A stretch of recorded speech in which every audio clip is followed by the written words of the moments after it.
नमस्कार। सुदूरपश्चिमको आवाज Dinesh FM 93.8 megahertz सुन्दै बसिरहनुभएका तपाईँ सम्पूर्ण श्रोता वृन्दहरूमा रात्रिकालीन अभिवादन गर्दछौँ। म हुँ तपाईँकै मनको साथी चन्द्र थापा। आदरणीय श्रोता वृन्द, यति बेला तपाईँ कार्यक्रम जीवन चरित्रको साथमा हुनुहुन्छ। जीवन चरित्रमा हामी तपाईँकै वास्तविक जीवनको कथा, तपाईकै अन्तर्मनको कथा, तपाईले नै माया गरी हामीलाई लेखी पठाउनु भएको तपाईको गीती कथालाई सभार गर्ने गर्दछौँ।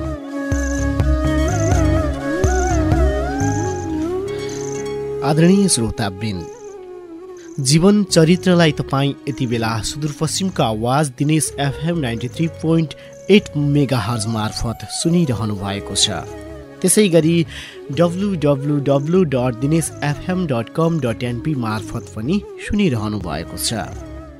यति बेला अहिले सुन्न नसक्नुभएका श्रोताहरूका लागि नेपाली अडियो बुक मोबाइल एप्लिकेसनबाट पनि तपाईँ आफूलाई पाए परेको समयमा डाउनलोड गरेर पनि सुन्न सक्नुहुन्छ। श्रोता, आजको जीवन चरित्रमा हामीले प्रेम पत्रलाई सभार गर्ने जमर्को गरेका छौँ। श्रोतावृन्द, आजको प्रेम पत्र यदि कसैको वास्तविक जीवनसँग मेल खान गएमा यो संयोग मात्रै हुनेछ भन्दै आजको जीवन चरित्रको उत्थान गर्छु।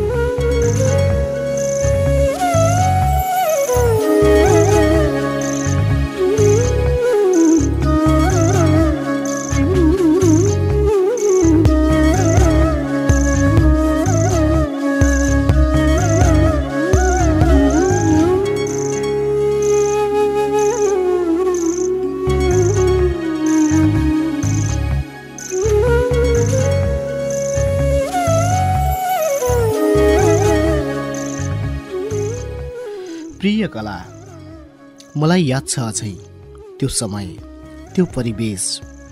खुट्टामा टक्क छोटा स्यान्डल लगाएर, पिठ्यूमा 2 ताने झोला भिरेर, टाउकामाथि 2 चुल्ठी बटारेर, कसैको आँखा नलागोस् भनी निधार अनि चुडोमा तिम्रो मम्मीले लगाइदिएको कालो टिका। साँच्चै कति राम्री देखिन्थ्यौ तिमी। त्यही बाटो लखर लखर स्कुल जान्थ्यौ तिमी। अनि म भने आमासँग बाख्रा चराउँदै तिमी हिँड्ने बाटोमा तिम्रो एक मुस्कान पाउनका खातिर आतुर हुन्थे। कहिले बाटो, कहिले स्कुलको गल्ली, कहिले तिम्रो मामा घर मेरा लागि तिम्रो अधरको प्यास मेटाउने चौतारी बनेका थिए। यसरी तिमीलाई हेरेरै मेरो बालापन बितेको छ लाटी। बचपनमा त तिमीले मलाई कहिल्यै माया गरेनौ सायद, तर थाहा छैन पछि आएर कसरी मन पराउन थाल्यौ। हुनसक्छ मेरो मायाले तिम्रो मन जित्न सफल भयो, या तिम्रो मम्मीले लगाइदिएको कालो टिकाको बारलाई नाघेर तिम्रो मन मस्तिष्कमा मेरो मायाको याद छापियो। तर खै थाहै भएन हामी कसरी अब एक अर्का बिना बाँच्न नसक्ने भइसकेछौँ। तिमीलाई याद छ लाटी, तिमीले मलाई भेट्न बोलाएको पहिलो दिन म 3 घण्टा निरन्तर तिमीलाई पारी चौतारीमा कुरिबसेको। अन्त्यत तिमीले कान समाउँदै अब ढिलो गर्दिन है, अब समय अनुसार चल्छु। हेर न, बजार गएको थिएँ, ढिलो भइहालेछ। समयको महत्त्व बुझ्ने तिमीलाई घडी उपहार ल्याइदिएकी छु। पहिलो भेटको उपहार ल्याऊ भनेर मेरो हातमा घडी बाँधिदिएकी थियौ। म एक मन खुसी र अर्को मन निराश बनाएर एकहोरो तिमीलाई मात्र हेरिरहेँ। थाहा छैन तिमीलाई पहिलो भेटको उपहार मैले के दिने होला। तिमीलाई दिनका लागि मसँग केही थिएन। मैले पनि भनिदिएँ, कला, ऊ हेर न, त्यो हाँगामा एक जोडी ढुकुर कसरी बसिरहेछन्। तिमीसँग त्यसरी बस्न मन छ लाठी। बस त्यसरी बस्नका लागि तिमीसँग बिताएका यी मिठा पल, यो सुन्दर समय, यही समय सम्झना स्वरूप लैजाऊ है। बाँकी त म के नै दिन सक्छु र। मैले यति भन्न नपाउँदै मेरो छातीमा टाँसिएर भो, मलाई हजुरको यो माया सदा सर्वदा यत्तिकै राखिदिए, अरू उपहार केही चाहिँदैन प्यारे। म प्रतिको यो मायामा कहिल्यै पनि कमी आउन नदेऊ है। यस्तै यस्तै कुरामा आज भोलिको दिनचर्या चलिरहेको थियो। सायद यो मन पनि उडेर चङ्गा बनेको छ। हुनसक्छ तिम्रै यादमा लफङ्गा बनेको छ। प्रिय कला, तिमी र तिमीसँगका यादहरू सायद म यो जुनी त के 7 जुनीसम्म पनि भुल्दिन होला। हेर न, समय कति बलवान छ है। तिमी त हुने खाने घरको छोरी, म जाबो कृषि गरेर जीवन गुजारा चलाउने परिवारको सदस्य। तिम्रो मेरो सम्बन्धको बारेमा सायद तिम्रो घरकालाई थाहा भएछ क्या र। सुन्दैछु तिमीलाई अब पढाउन बम्बई लैजाने रे ठुलो बुवा कहाँ। यो कुरा सुनेर मलाई सही नसक्नु पीडा भयो। बार बार भगवानलाई बिन्ती गरेँ, कलालाई मसँग अलग गराएर अन्त नलैजाऊ हे भगवान। एक मनले कलाको राम्रो भविष्य बन्छ भने जान दिनुपर्छ पनि भन्दै थियो। अन्त्यत तिमीलाई तिम्रो ठुलो बुवा कहाँ पठाई छाडे तिम्रो घरकाले। नसोध लाटे, तिमी बिनाका ती दिनहरू कसरी बिताए होला। सायद यही एउटा तिम्रो सम्झना, हातमा बाँधिदिएको घडी, यही घडीले तिमी समीपमै भएको आभास गराइरहन्थ्यौ। आज तिमी यतिका वर्षपछि दशैं र तिहारको बिदा बोकेर गाउँ फर्किएकी छौ भन्ने खबर सुन्दा म जति खुसी सायद कोही थिएन होला। प्रिय कला, वर्षौंसम्मका तिमीसँग गर्न नपाएका बातहरू, अनि वर्षौं भयो यो शिरले तिम्रो काखको सिरानी नपाएको पनि। तिमीलाई देख्न आतुर भएका थिए यी नयनहरू। अरे लाठी, मन अघाउन्जेल तिमीसँग कुरा गर्ने रहर छ यो मनको। तिमी घरमा आइपुग्यौ भन्ने सुनेपछि तिमीलाई हेर्ने बहानामा म भने दशैंको लागि खसी बिक्रीमा छ कि भन्दै किन्ने बहाना बोकेर कति बेला तिम्रो घरमै पुगेछु पत्तै भएन। गाउँ सहरका मान्छेहरू खसी बाख्रा किन्न मेरो घरमा आउँछन्, म भने तिम्रो घरमा। मलाई देखेर तिम्रा घरका मानिसहरू कम त हाँसेनन् लाटी। लाग्छ सायद म हाँसोको पात्र थिएँ होला। तिम्रो दर्शन पाइसके पश्चात म मनमा झन् धेरै कुरा खेलाउँदै फर्किएँ। ओहो, अहिले त झन् कति ठुली भइसकी छ, अनि पहिले भन्दा अलि मोटी पनि। तर मनमा एउटा चिसो भने पसेकै हो। पहिले कि मेरी कला र अहिले कि बम्बईबाट फर्केर आएकी कला हो। पहिले कि मेरी कला र अहिले बम्बईबाट फर्किएर आएकी कलामा केही फरक पाएँ मैले। त्यो बेलाकी कला मलाई देख्ने बित्तिकै हुरुक्कै हुन्थे।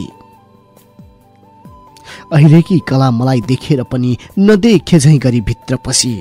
सायद मेरी कला बदली छ। प्रिय कला, यो दशैं तिहारको बिदामा तिमी गाउँमा जति हँसिली देखिनु पर्ने हो त्यति खुसी देखिएकी थिएनौ। सायद आफ्नो हाँसो र खुसी बम्बईमै बिर्सिएर आएछौ क्या र। मैले तिमीलाई धेरै धेरै भेट्ने प्रयास गरेँ। तर सकिन। तिमीसँग बोल्ने प्रयास पनि धेरै गरेको हुँ, तर सक्दै सकिन। तिमी बोल्दै बोलिनौ। कला, के मबाट भुल भएको हो, या त म अब तिम्रो योग्य छैन? यति त मलाई जान्ने अधिकार होला नि लाटी। यति त मलाई जान्ने अधिकार होला नि है। कला, हेर न, आज तिमी बचपनमा पढेको स्कुल राष्ट्रिय माविमा महायज्ञ लागिरहेको छ। एलाटी, आउन है, हामी सँगै बसेर रमाउनु पर्छ अनि 1000 फन्का भगवानको वरिपरि घुमेर हाम्रा पुराना सपनाहरू अब साकार पार्नुपर्छ। तिमीसँग भेटेर यस्तै यस्तै भन्ने मेरो सपना पनि सपनै रह्यो। तिमी भेट्न नआउने, म भन्न नसक्ने। आज महायज्ञ लागेको पनि 5 दिन पुरा भइसकेछ। एलाटी, यो कस्तो खेल खेलिरहेछौ मसँग? कि साँच्चै मसँग टाढी नै चाहेको हो र तिमीले? प्रत्येक दिन महायज्ञमा गायक तथा सङ्गीतकार शिशिर साधकज्यूले गाइरहनु भएको भजनमा तिमी छमछम्ती नाच्दा साँच्चै हेरिरहँ जस्तो अघाउन्जेल हेरिरहन मन लागिरहन्थ्यो।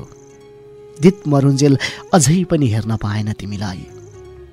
तर रातको फाइदा उठाउँदै तिम्रो छेउमा नाचिरहेका 3-4 जना अपरिचित व्यक्तिहरू बेला बेला तिमीलाई स्पर्श गर्ने बहानामा तिमीलाई घोक्च्याइरहेका थिए, जो मलाई पटक्कै मन परेको थिएन। सायद त्यसमा तिम्रो पनि स्वीकृति हुँदो हो, र त उनीहरूले तिमीलाई घोच्याउँदा मुस्कुराइरहेकी हुन्थ्यौ। हो, अब म पक्का निश्चिन्त भएँ। पहिलेकी मेरी कला र अहिलेकी कलामा साँच्चीकै आकाश पतालको फरक छ।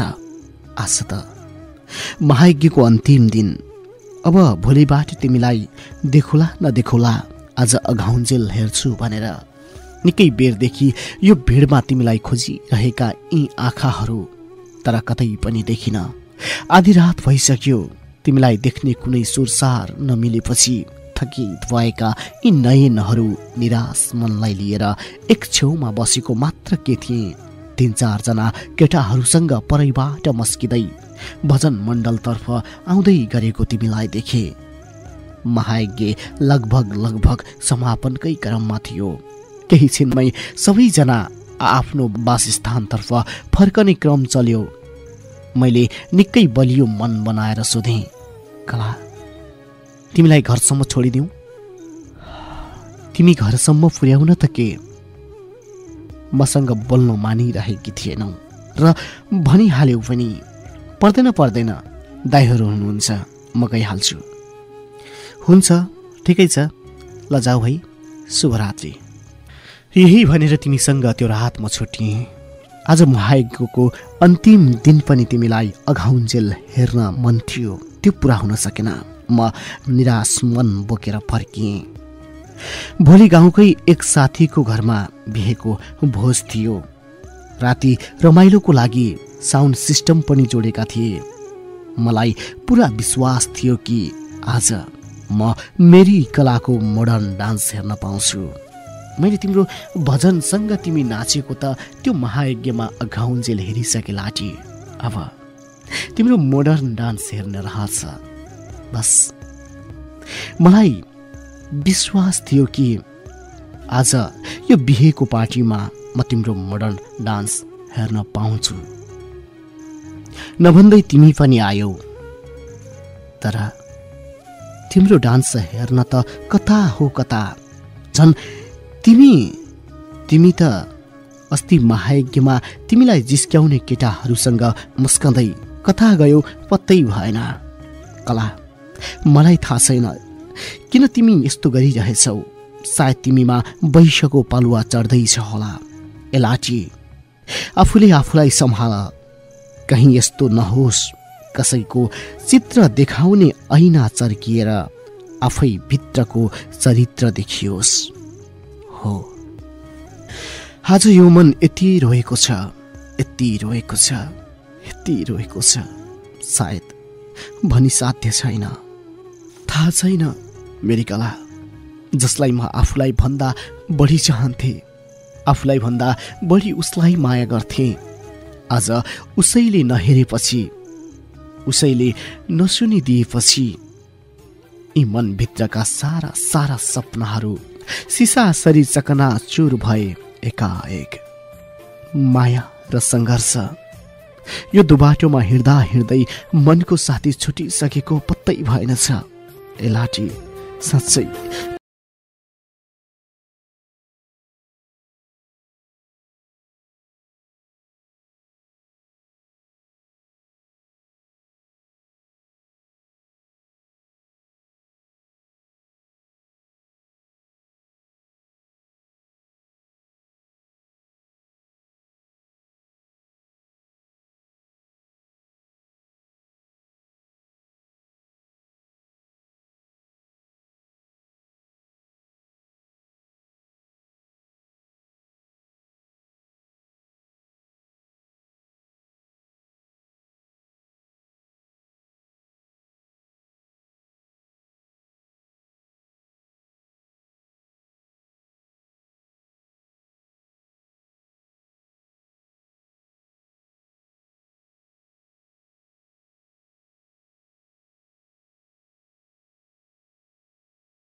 गाउँघर चारैतिर झिलिमिली देउसी भैली खेल्नेहरूको पनि जमातै देखिन्थे। एकतर्फ तिमी टाढिएको पीडा, अर्कोतर्फ तिम्रो बिदाको समय अवधि सकिँदै गएको पीडा। पीडै पीडाको बीचमा मेरो यो तिहार पनि तिहार जस्तै भएन लाटी। तिमी भने देउसी भैलोमै नाचगानमै व्यस्त देखिन्थ्यौ। ए लाटी, भन न, साँच्चै के भयो तिमीलाई? किन मदेखि टाढा टाढा हुन खोज्दैछौ? आज त भाइटिकाको दिन, तिम्रो देउसी भैलो टोली मेरो घरसम्म पनि आएछ। रातो धोती अनि कम्बरमा पट्युकी, वाह सिउँदो माथि शिरबन्दी, तिमीलाई कति सुहाएको छ लाटी। उसो त अब सायद मैले तिमीलाई आफ्नो भनी सम्बोधन गर्न पाउने अधिकार पनि तिमीले मलाई दिन्छौ या दिँदैनौ, त्यो त तिमीमा भर पर्छ। जे होस्, तिमीले मलाई पराई सम्झे पनि तिमी मेरा लागि सदा आफ्नी भइराखेकी हुन्छौ। तिमीलाई म सदा यो मनमा सजाइरहनेछु। यी आँखाका नानीहरूभित्र सधैँ तिम्रो तस्बिर देखिनेछ। दोस्रो दिन एका बिहानै तिहारलाई बिदाई गरेर घरको आँगन बढारिरहेको थिएँ। एकाएक बाटोमा मान्छेहरू दौडिरहेको देखेँ। के भयो? के भयो? कस्तो भयो? किन दौडिरहेछन् पत्तै भएन। यी यावत कुराहरू जान्नका लागि मन आतुर भयो र हतार हतार पल्ला घरे देववा दाईलाई सोधेँ। उसले प्रत्युत्तरमा हाम्रो गाउँका केटालाई पल्लो गाउँका केटाले हानेछन्, त्यसैले सबै गएको कुरा बतायो। खास कुरो के रहेछ बुझ्नु पर्यो भनेर म पनि पसलतिर के पसेको थिएँ। गाउँभरि हल्ला फैलिसकेछ। पल्ला गाउँकी कलालाई हो, पल्ला गाउँकी कलालाई यो गाउँका 7-8 जना केटाले पालै पालो बलात्कार गरेछन्। म आकाशबाट खसे जस्तै भएँ। के यो साँचो हो? नभन्दै बलात्कारको आरोप लागेका एकजना यसै गाउँका बिरुलाई 3-4 जना केटाको समूहले अरू आरोपित केटाहरूको घर देखा भन्दै लट्ठीले पिर्दै ल्याइरहेको देखे। हे भगवान, यो कुन दिन देख्न पर्यो? यो कस्तो दिन देख्न पर्यो? नभन्दै एकैछिनमा गाउँमा प्रहरीको प्रवेश भयो। सायद प्रहरीलाई खबर गरिएको हुनुपर्छ। बलात्कारको आरोप लागेका 8 जनाको खोजी भयो। 8 जना मध्ये 6 जनालाई मात्र भेटाइयो। ती 6 जनालाई सोधपुछ गर्दा यो त बलात्कार नभएर सहमति थियो भन्ने कुरा बाहिर आउँछ।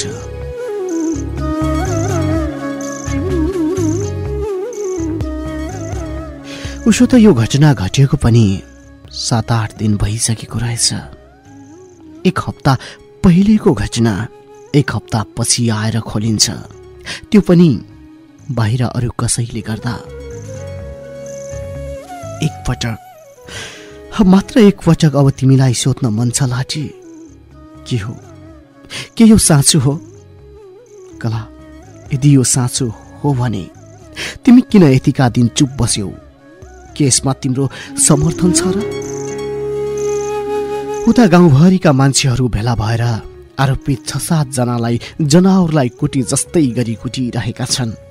बिचरा आरोपित मनहरू चुपचाप आफ्ना शरीर माथि बजारिरहेका असह्य चोटहरू सहिरहेका थिए।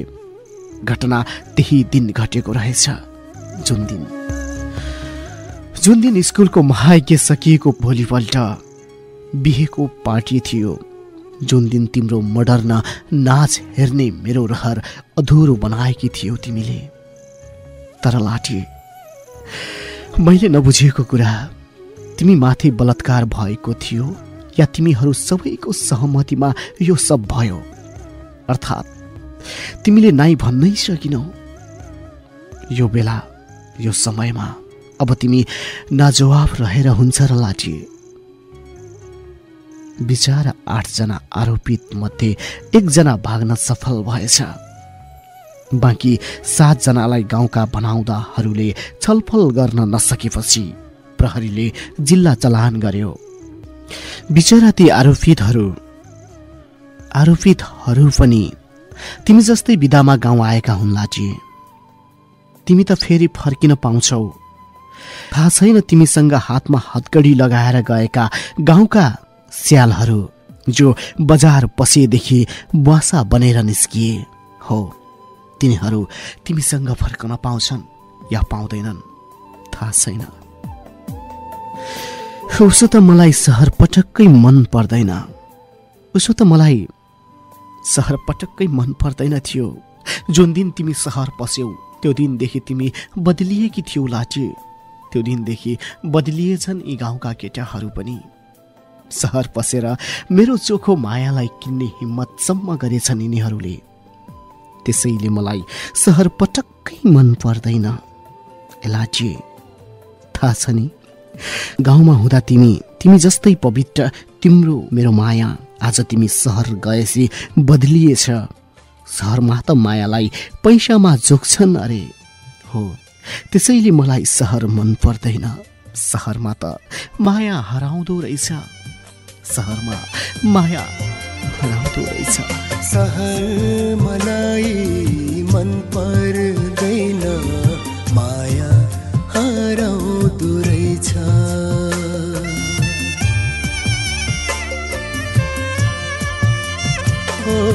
सहर मलाई मन पर्दैन, माया हराउँदो रहेछ।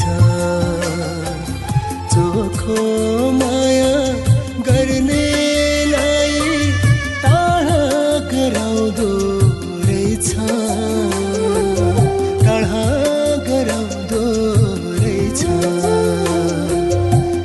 सहर मलाई मन पर्दैन माया हराउँदो रहेछ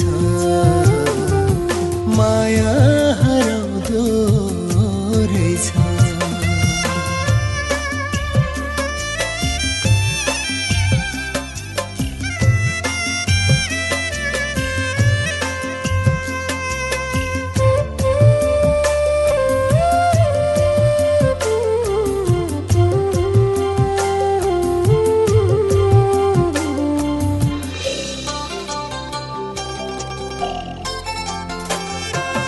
मायालु मरी जालान बरु मर्दैन भन्थे माया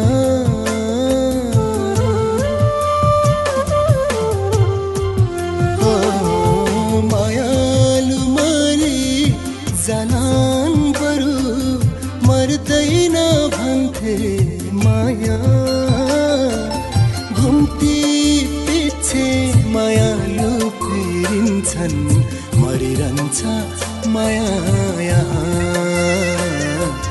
घुम्ती पिछे मायालु फेरिन्छन् मरिरहन्छ माया यहाँ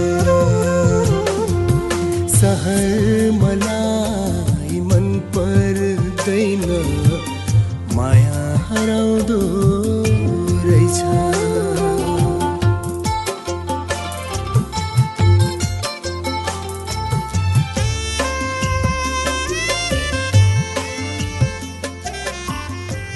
प्रिय कला उसो त तिमी मबाट टाढा भइगयौ तिम्रो चिनो यो हातमा तिमीले नै बाँधिदिएको घडी फिर्ता लैजाऊ है कमसे कम अलिकति भए पनि तिम्रा यादहरूको तलाउ कम हुन्छ कि सुनेको छु तिमीलाई बलात्कार गर्ने बलात्कारीहरूलाई जेल सजाय हुँदैछ रे अनि नारी अधिकारवाला पनि कडा भन्दा कडा कारबाही गर्न लागि परेका छन् रे उता माइती नेपाल पनि तिम्रो पक्षमा उभिएको छ लाटी तिमी ढुक्क भए हुन्छ हो तिमी ढुक्क भए हुन्छ निर्णय तिम्रै पक्षमा हुनेछ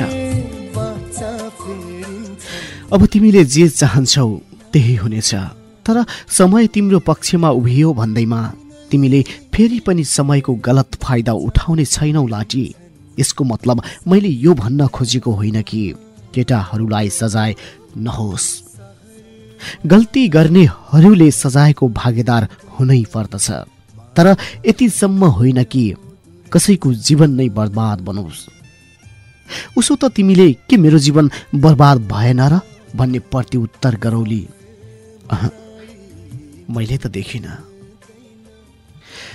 त्यो राति केटाहरूसँग जिस्किँदै हिँड्ने तिमी अनि राति राति परपुरुषहरूसँग टाँसिएर हिँड्ने तिमी अहिले आएर संस्कारका कुरा गर्न तिमीले पटक्कै सुहाउँदैन कला कहीं यस्तो नहोस् कि तिम्रो सानो गल्तीको बदलामा युगौंदेखि मिली बसेका दुई गाउँको बीचमा फाटो आओस् भोलिको भविष्य कसले देख्याछ र यो कुरामा न तिम्रो पक्षकालाई चिन्ता छ न बलात्कार आरोपित पक्षकालाई नै मतलब छ बरु सबलाई तमासा बनेको छ अघिपछि गाउँ घरमा मै हुँ भन्दै हिँड्नेहरू यति बेला पुच्छर समेत लुकाएर हिँडिरहेछन् खै कता गए तिनीहरू यति बेला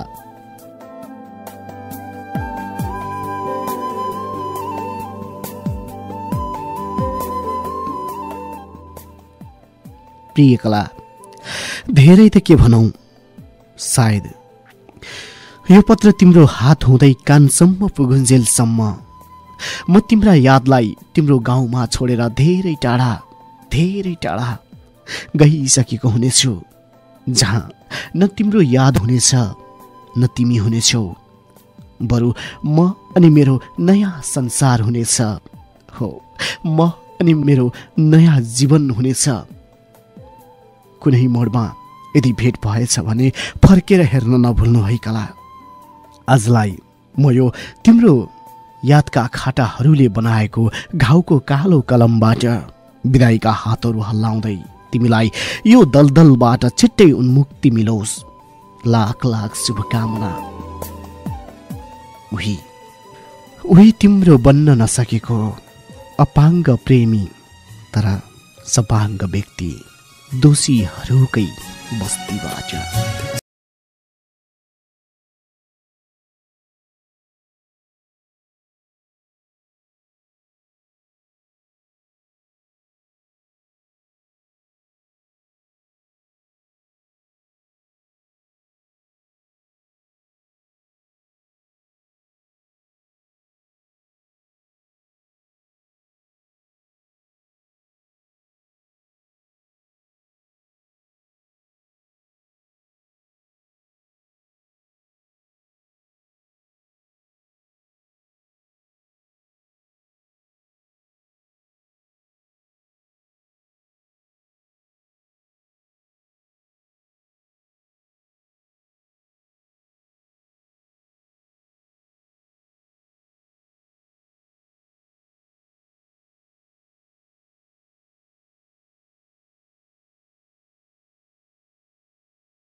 तपाईलाई आजको कार्यक्रम कस्तो लाग्यो?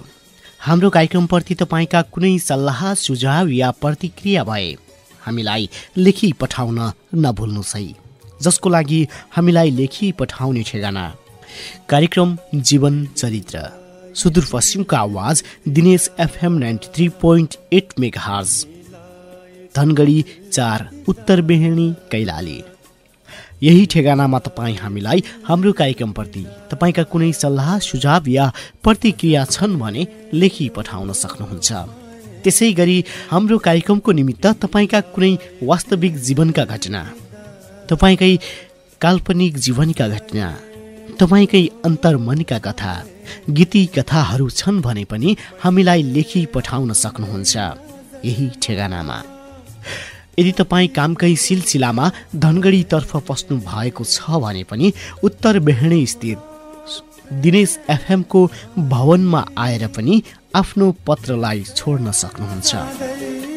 तपाईँ इन्टरनेटका प्रिय हुनुहुन्छ भने पनि radio.dineshfm93.8 मा पनि आफ्ना गीती कथा सँगै कार्यक्रमप्रति तपाईका सल्लाह सुझाव या प्रतिक्रियालाई पठाउन सक्नुहुन्छ भन्दै आजलाई कार्यक्रम जीवन चरित्रको निर्धारित समय सकिसकेको कुरा अवगत गराउँछौं। श्रोता, यतिन्जेलसम्म रेडियो सुनि साथ दिनुभयो तपाईँ सम्पूर्ण श्रोताहरूलाई धेरै धेरै धन्यवाद दिँदै तपाईँकै मनको साथी म चन्द्र थापा दोस्रो बिहीबार तपाईँकै अन्तर्मनको कथा जीवन चरित्र ल्याएर आउने बाचा सहित आजलाई कार्यक्रमबाट ओझेल पर्छु। तपाईँको यो साता शुभ बितोस्। नमस्कार, शुभरात्री।